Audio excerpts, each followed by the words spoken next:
actually couldn't have been a better introduction to the second half of my talk. But I'll start with the big picture. My talk is about the male-female health survival paradox, and I have to master this. And this is a collaboration between the Baboon Project researchers and Jim Boppel and Cor Christensen.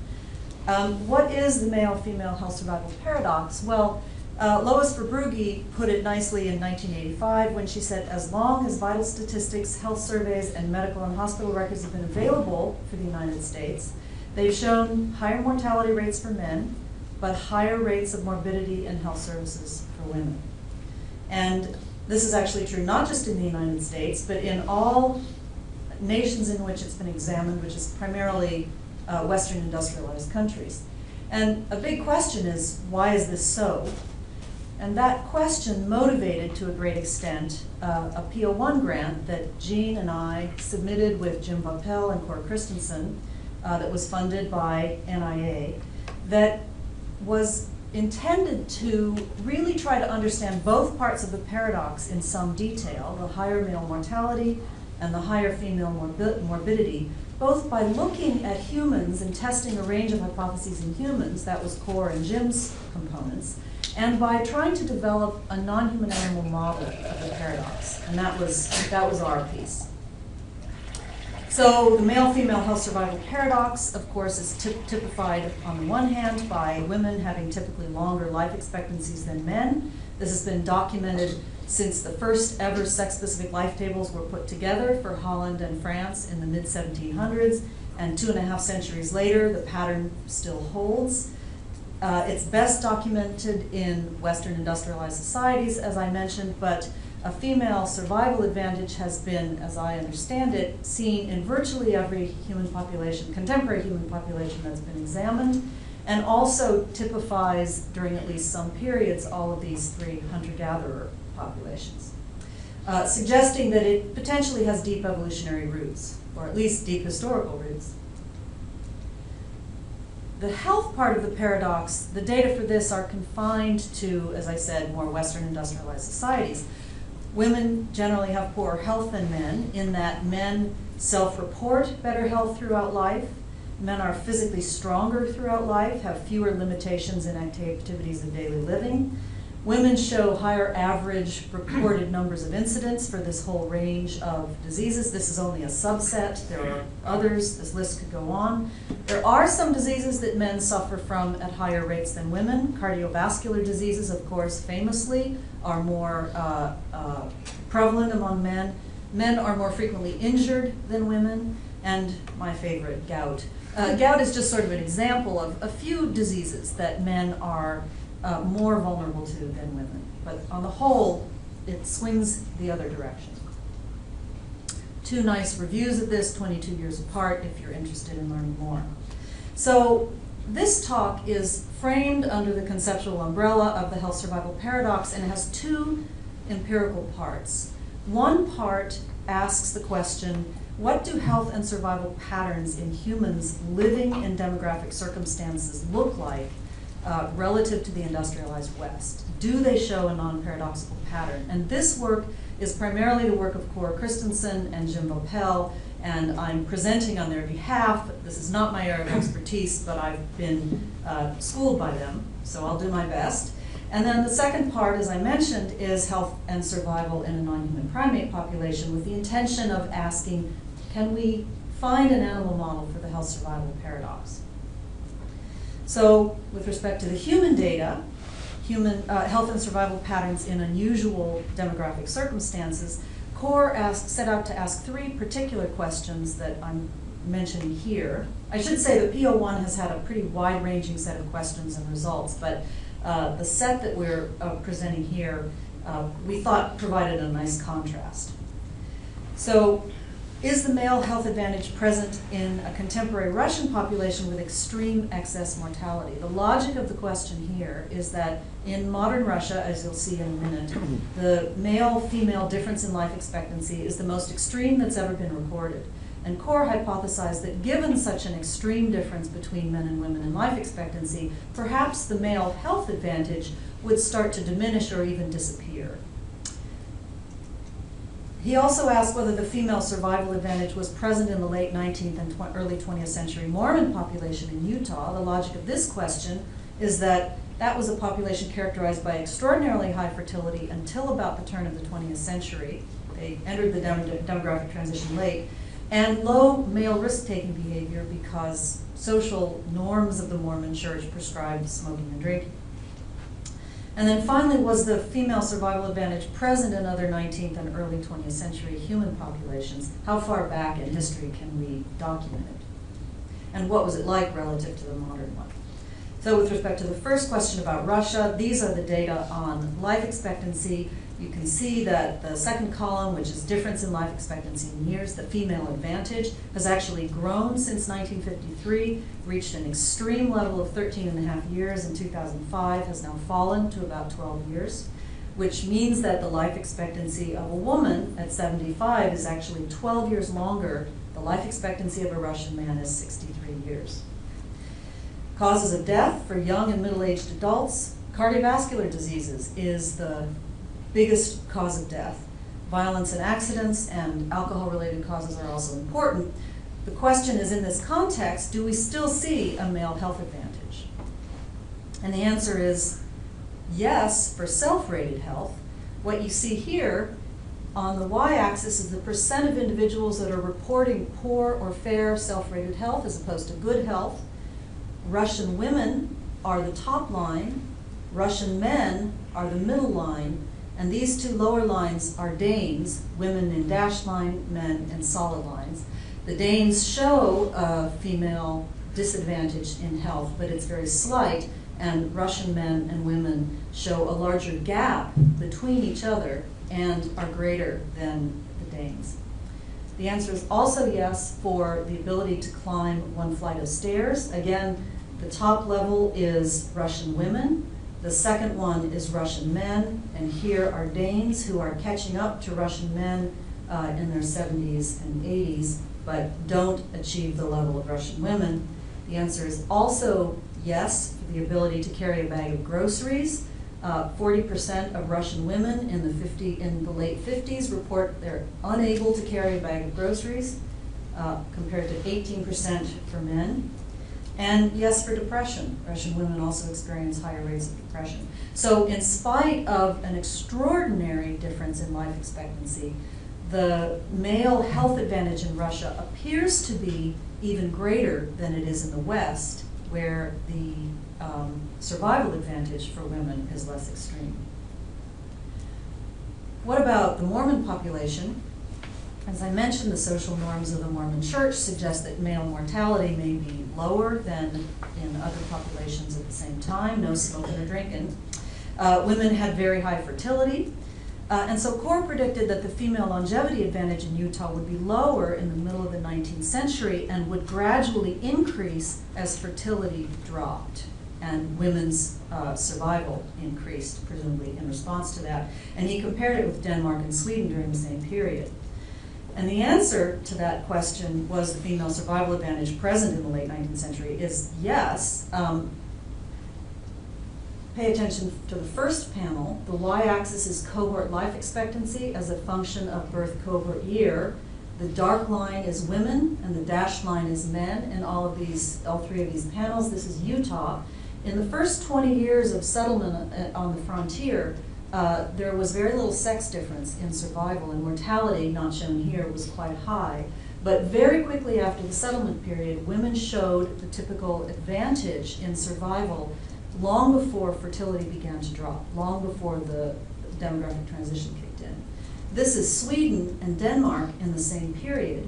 And you can see that the female survival advantage in Utah is actually higher than it is for Sweden or Denmark. That's shown here. This is the sex difference. The y-axis here is the number of years different in female and male life expectancy as a function of birth cohort.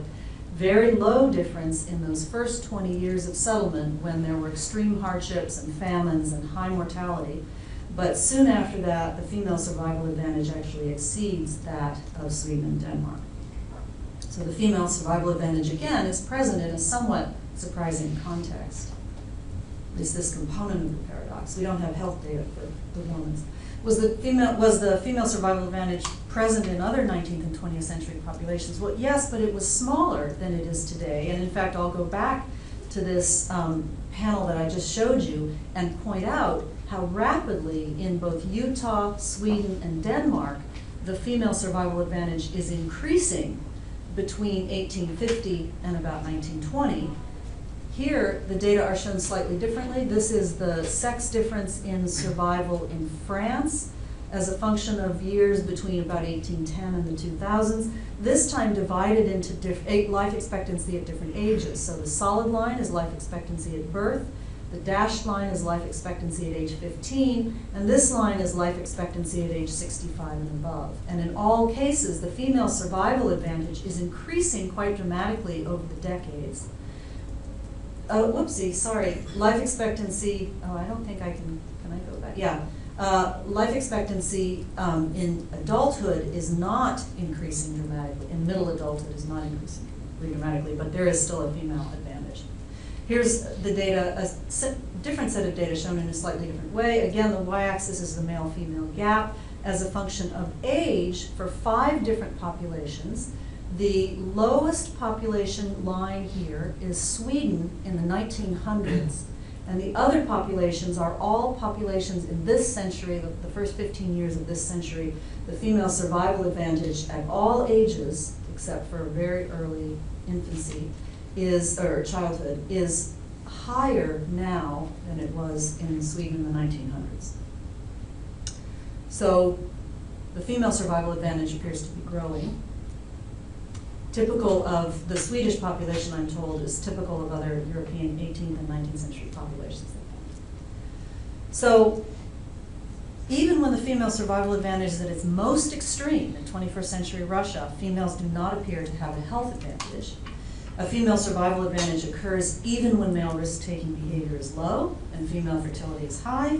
Female survival advantage is typical of historical populations, not universal, but common. And female survival advantage in European populations has grown over time. In other words, the advent of modern medicine has benefited female longevity substantially more than it has benefited male longevity. So with that empirical piece about the human health survival paradox, let's move to a different place under the health survival paradox umbrella and talk about baboons as a potential model for a non-human health survival paradox. So just to tell you a little bit about baboons, although you already know quite a bit. First I'll tell you about the Amboseli Baboon Project. It was begun in 1971. We have about 300 individuals extant in the population, observed on a near daily basis in multiple social groups. Baboon populations are subdivided into stable social groups composed of multiple adults of both sexes and multiple juveniles. These animals are highly sexually dimorphic, among the most sexually dimorphic of the primates. This is an adult male being groomed by an adult female who is half his body mass. Individuals within social groups can be linearly ranked according to their ability to win social conflicts. Of course, we call this a dominance hierarchy or a social status hierarchy. And for females, as Steve Sumi explained yesterday, social status is determined to a great extent by maternal rank. There's a nepotistic pattern of rank inheritance, as Joan mentioned, such that females help their daughters and their sisters attain rank adjacent to them. For males, dominance rank has no nepotistic component, and males are on their own. It's their own fighting ability that determines the rank they eventually attain. Last piece of baboon biology I'm going to tell you is that when females are in the follicular phase of their sexual cycle, they have this swelling on their rear end, which increases in size until just after ovulation, then decreases during the luteal phase. And during these times, they're typically guarded by adult males in mate guarding episodes. Virtually all mating takes place in the context of these mate guarding episodes, which are the causes of intense competition among males. We see a sex difference in baboon mortality.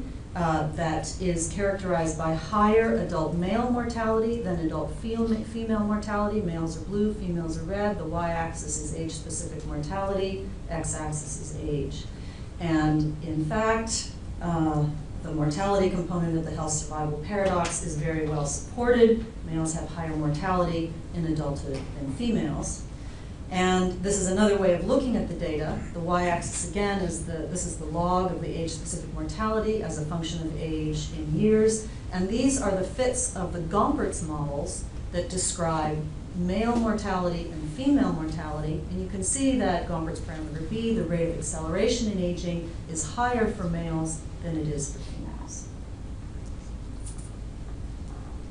What about the health part of the paradox? Well, this is the first non-human animal model of the health survival paradox, and as you can imagine, measuring health in the wild non-invasively is very challenging, especially longitudinally, so we did a lot of head scratching in the first few years of this grant. We had some very clear ideas, but it took us a while to figure out how to put together a combination of historical data and newly collected data to get robust measures of health that we were happy with. And here's what we have. Body mass index. Most of these are longitudinal. This is the only one we measure cross-sectionally. We rely on darting animals. We dart about 20 animals a year, so it's a very low intensity process for us. We don't want to disrupt the animals. And we measure body mass and crown rump length, which allows us to get a body mass index. We look at glucocorticoids extracted from fecal samples. Joan mentioned that they do this also in Marimi. We look at the number of individual parasite species that a baboon hosts in its intestinal tract, and we also look at the burden of one particular species, the whipworm, Trichuris, which is particularly pathogenic, I'm told by my colleagues. We look at the incidence of illness. We look at them with binoculars. We're not taking blood pressure or listening to their hearts or taking their temperature, and so we rely on visual signs of illness, and baboons are very good at hiding signs of illness, much like house cats, I'm told. And so our sample size here is small but extremely revealing, as I think you'll see. We look at fecal sex steroids, collected in the same way that we collect the fecal glucocorticoids, and we look at the rate of injuries. Injuries are much more common than illnesses. Body mass index. This is an adult female with a high body mass index at the age of 6, young adulthood. This is a female with low body mass index at the age of 24, old age. There's a significant, the y-axis on all of these is the measure of interest, and the x-axis is always age in years, although I don't have them all labeled. There's a significant change with age for both sexes. They increase with age and then decrease, increase until prime years of adulthood and then decrease in old age. Blue is always males, red is always females. In this case, males are significantly higher than females in body mass index, but there's no sex difference in the rate of change with age in body mass index. Similarly, with glucocorticoid concentrations, both sexes show hypercortisolism with age, as is also typical in humans, but there's no significant sex difference in levels or in the rate of change with age. Gastrointestinal parasite species richness, again, there's a significant increase with age in both sexes, but no difference between the sexes in the rate of change with age. Same with whipworm burden. Significant increase in both sexes, but no significant difference between the sexes. So in all 4 of these measures, we can see senescence in these health-related measures. We can see changes with age, deterioration with age, but no difference in the patterns between the sexes. In the next few, we're going to see male-female differences. So with respect to illnesses, we see a significant increase with age for both sexes, but males are experiencing a steeper increase with age than females.